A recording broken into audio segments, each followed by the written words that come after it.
You've probably heard the phrase a million times. Fake it till you make it.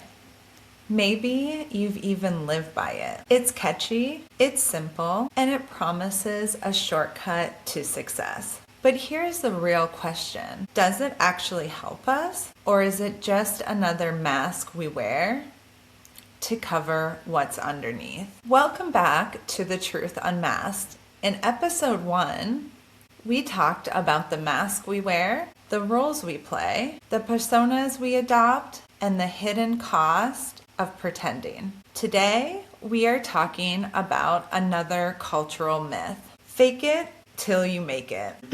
Think about it. We've all been in those moments where we felt insecure or unprepared, maybe even terrified. And the advice we hear?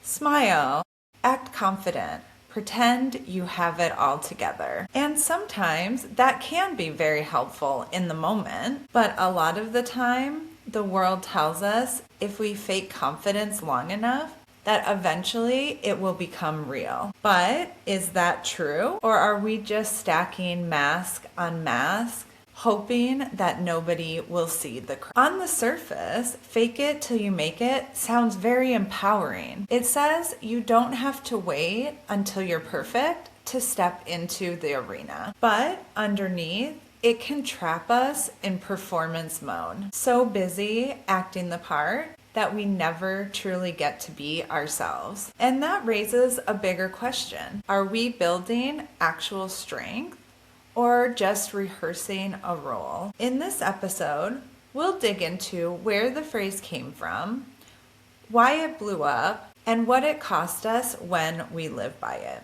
We'll look at the psychology of pretending, the culture of appearances, and whether there's a healthier alternative. Because maybe the path forward isn't about pretending, it's about practicing, learning, and growing into who we're meant to be. So today, let's unmask the myth.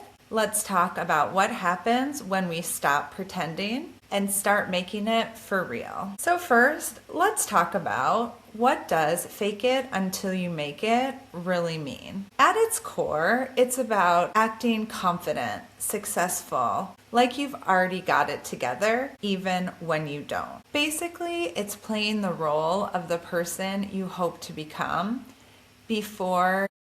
And yeah, that's why it is so tempting. It feels like a shortcut. Learning new skills takes time and it's uncomfortable. Pretending you already have them, way easier. Sometimes it gives us a little burst of courage when you're feeling insecure.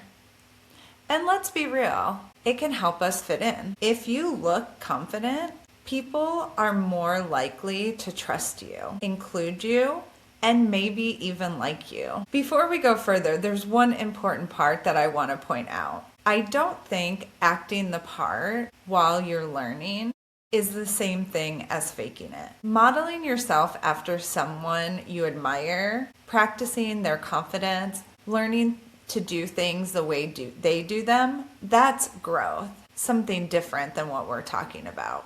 And that's how we learn. For example, if we want to get into shape and we have a coworker who is in good shape and we see them eating healthy, walking, talking about going to the gym, these are all things that we could and should incorporate into our life to model the behavior we hope to have as a result. Faking it though, that's different.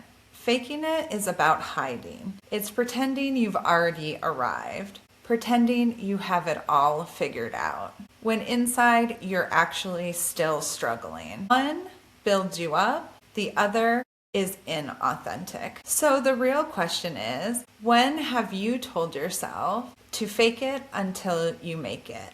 And how did it feel afterwards? Did it actually make you feel stronger? Or did it just feel like another mask you had to keep wearing? As I shared in the last video, I faked confidence for a long time. I kept telling myself that if I just acted confident, eventually the real thing would show up. So I dressed the part, like clothes could magically change me. I acted like nothing bothered me, even though almost everything did. And the more I faked it, the more I had to keep faking it. But here's the hidden cost. It wasn't just exhaustion, it was anxiety. I lived with a fear of somebody realizing that I was a fraud. That fear grew into imposter syndrome, into self-doubt, into a belief that maybe I wasn't capable at all. And that belief held me back from things I was actually really good at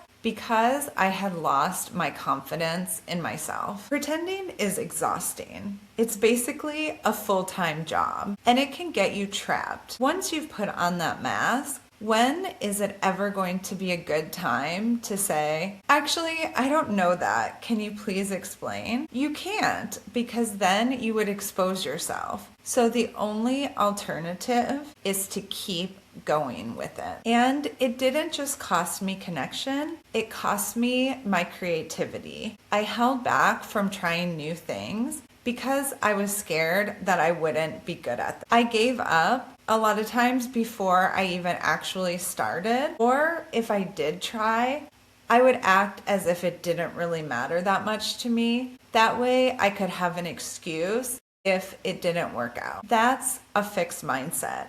The idea that if I couldn't do something perfectly, I shouldn't do it at all. And that was the death of creativity. It kept me stuck and it kept me small. And that's the real cost of faking it. Loss of confidence, connection, and creativity. But here's where things shifted and I saw it play out in my own life. I started teaching English online. And of course, obviously, I can speak English. But teaching is a whole different game. Suddenly, I needed grammar rules, explanations, the stuff that you don't really think about when you're having a normal conversation. And my insecurity almost made me turn down the job, even though it was exactly what I had been looking for, which would have been a huge mistake on my part. At first, I thought, I can't do this. But slowly, I started to study and learned, and I actually became a great teacher. And the most freeing part, when students asked me something I didn't know, I stopped pretending. I said, I'll look that up. Then after class, I studied, and the next time I had the answer. That felt so much better than faking it and getting it wrong. And honestly, it made me look way more competent. In general, over time, my eyes started to open. The people I thought had it all together, I realized most of them weren't perfect. They just worked hard to get there. What I was seeing was the end result of their effort, not some effortless magic. And I also noticed plenty of people who were just like me, pretending, performing, afraid to ask for help. The difference was clear. The ones who put in the effort kept moving forward, while I stayed stuck, not growing. And that's when it hit me. It wasn't my lack of skill that was holding me back. It was my resistance to being vulnerable. So I started trying new things, even when I wasn't good at them, even when I wasn't confident.